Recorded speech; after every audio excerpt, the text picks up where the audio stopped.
Konnichiwa, minasan, please subscribe. Does anyone remember that game? That game where you run around as like a self-proclaimed furry and parry bullets and shit? Well, I do, and 3,000 people also do, but apparently not Miyazaki. Cause let's face the facts, us Sekiro tards are never getting a sequel or a DLC or an update. Cause you know what? Screw Sekiro, man. Why did FromSoft release a new and unique experience instead of Dark Souls 10, where the entire game is just about getting touched by those weird hand things from Elden Ring? But let's get back on topic, right? I miss Sekiro, bro. And this isn't some basic missing feeling that disappears once I log into the game. I want to see new things, new mechanics, new enemies, and all I get to see is a boss rush mode that gives no rewards, not even a skin or one of those Buddhist sugars that I never use. Maybe the facts are just right in front of my face and I'm not getting it. But this game sold 2 million copies in just 10 days, and even won Game of the Year 2019. Why are you avoiding this so much, Miyazaki? But again, let's go back into speculations, right? And ask ourselves the deep questions. Does this game really deserve a sequel? And why do I like it so much to make an entire video about it? That's cause it's fun. Before you hear me spit malarkey about Elden Ring and almost the entire Souls franchise, take a deep long breath and realize that Elden Ring's combat, or almost the entire Souls franchise's combat, feels way more sluggish and lethargic compared to Sekiro's. Don't get me wrong, I myself really like Elden Ring, but if I had to pick, no hesitation it would be Sekiro. Cause while Elden Ring offers build variety and more role-playing capabilities than Sekiro, where your only option for a weapon is a katana, it never really felt boring to be constantly wielding this one weapon throughout the entire game. Cause again, while Elden Ring has thousands if not hundreds of weapons available for players to pick and choose from, I don't feel that same intimate squishy connection I do with the one weapon they offered you at the beginning of the game in Sekiro, which really remedied that feeling of wanting to use something different and see something different, cause you do something different with this one katana.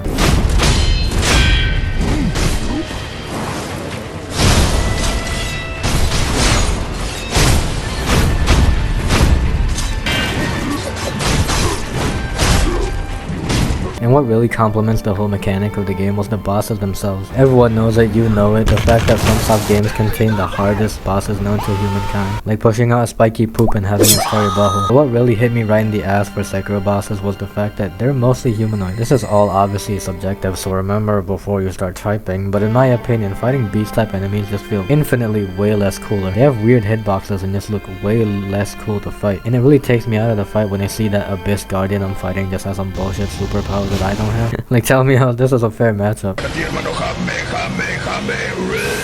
I think it looks way more cinematic and cool to fight a humanoid enemy that is somewhat unequal towards you. An enemy that's not so tall they have to stare at their balls the entire time. An enemy that actually fights back and doesn't withstand your attacks to wind up theirs, which made the fights feel more realistic and dynamic. Enemies don't just tank your attacks, instead they actually fight back with their own attacks. The best example I can show of this is the Demon of Hatred, the fight that actually made me feel like I was fighting a wild, untamed, fiery beast. It rushes at you, starts jumping around and shit, which again really made the difference between fighting a humanoid enemy and a beast enemy substantial. And yes, I know you're literally staring at the balls of a deceased old man turned fire monster, but my other point still stands. TLDR, Sekiro bosses feel way more responsive and fun compared to Elden Ring bosses, and I just think sword parrying is way cooler than rolling around like a tumbleweed. But you know, with how long I've been yapping about the combat, you guys must think I'm some sort of battle beast or something, someone with a short attention span. He is no hero. And you know what, you're kind of right. But surprisingly, I actually paid attention to the other aspects of the game, like its music, art direction, and story, which I can't lie, I don't really have anything to say about that since they're not that good. Except the art direction, since damn bro, this looks beautiful. Like that one area in the game filled with white flowers blowing in the wind, which is also where the first and last boss fight takes place. Or this field before you enter Ashina Castle filled with corpses of soldiers and horses. Fires are strewn about everywhere and crows fill the ambience of the area. You can dismiss all this and call me a weeble, but damn they did good with this game's landscape. And the voice acting.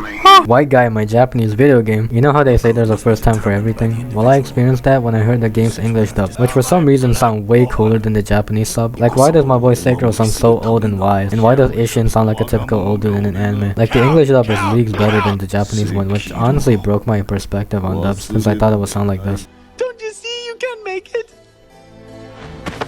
I implore you to reconsider.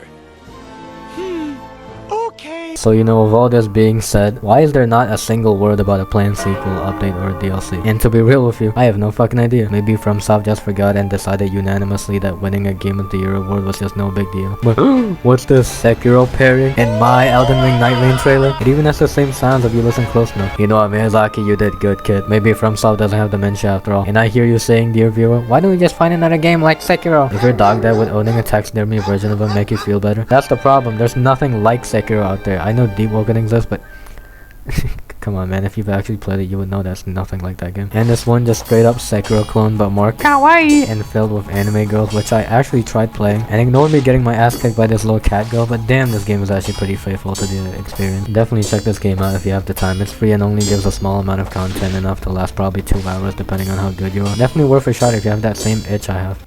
Sekiro for pedophiles.